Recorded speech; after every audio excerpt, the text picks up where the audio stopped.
2021-22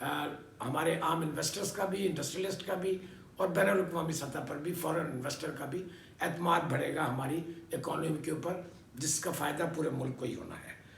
آج جو انہوں نے بات کی شوکت ترین صاحب نے، 2-3 چیزیں بڑی امپورٹنٹ ہیں جو میں سمجھتا ہوں، اور شوکت ترین صاحب پرانے کھلاڑی ہیں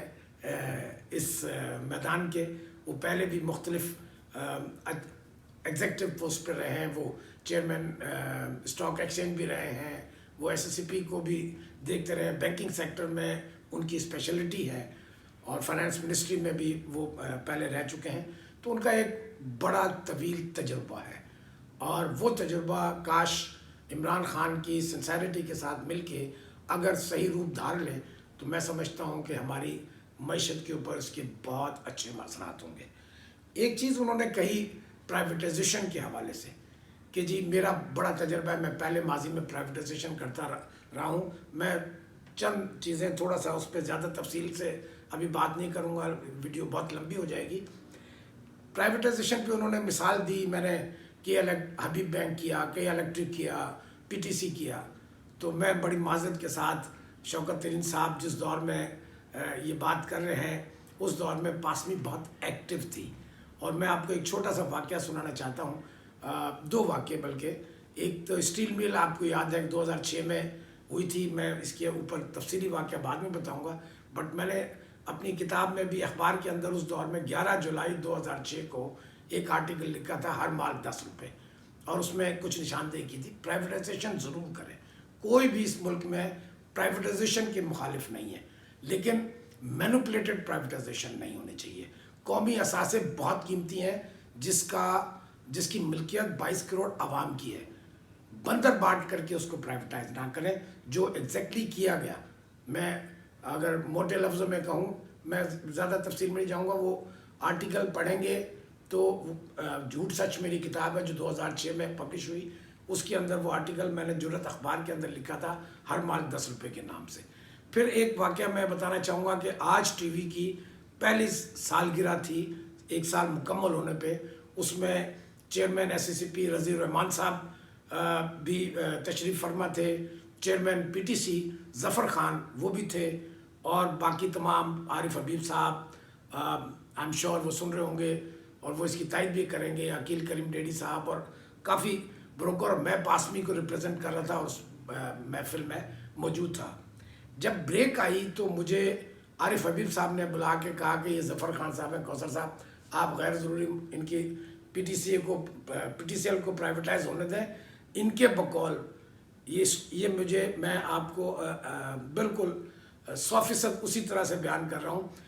عارف حبیب صاحب نے کہا کہ ظفر خان صاحب آپ ان سے پوچھیں کوثر صاحب کہ پی ٹی سی ایل اگر مفت میں بھی چلے جائے تو یہ بڑا احسان ہوگا خریدار کا۔ تو میں نے الفاظ اس وقت یہ تھے، میں نے کہا عارف بھائی ظفر خان صاحب اس ادارے کو ایڈ کر رہے ہیں اور یہ اسٹریٹجیکل ادارہ ہے، اس کو ضرور پرائیویٹائزیشن کریں، لیکن اتنا بھی مال مفت دل بحرام نہیں ہے، یہ بہت ویلیوبل ہے۔ اور اس کی ہلکی سی میں آپ کو بتا دوں کہ اس کی جو پراپرٹی تھی پی ٹی سی ایل کی پورے پاکستان میں، اس کی ویلیویشن 1982 کی 81 یا 82 کی ویلیو کے اوپر وہ اثاثے کیلکولیٹ کیے گئے، اور اس کی پرائیویٹائزیشن 2006 میں ہو رہی ہے۔ تو ایک تو یہ بڑا مارک ڈفرینس ہے، اس کو ٹکے بھاؤ بیچا گیا۔ سیکنڈلی آپ سب کو پتہ ہے کہ اس بائنگ کمپنی نے جو کہ یو اے بیسڈ ہے، آج تک شاید $800 ملین سے زائد رقم پاکستان کو ادا نہیں کی۔ اس بات کو آج 15 سال گزر چکے ہیں، تو یہ حال نہیں ہونا چاہیے۔ شوکت ترین صاحب آپ بہت تجربے کار ہیں، اور میری التماس، میں ملتمس ہوں آپ سے کہ ضرور کریں پرائیویٹائزیشن، جو خسارے میں چلنے والے ہیں، لیکن وہ ورتھ ہے، آج کی ویلیویشن کے اوپر فیئر ڈیل کریں، ہم سب آپ کے مشکور ہوں گے۔ اور میں آخر میں یہی کہوں گا کہ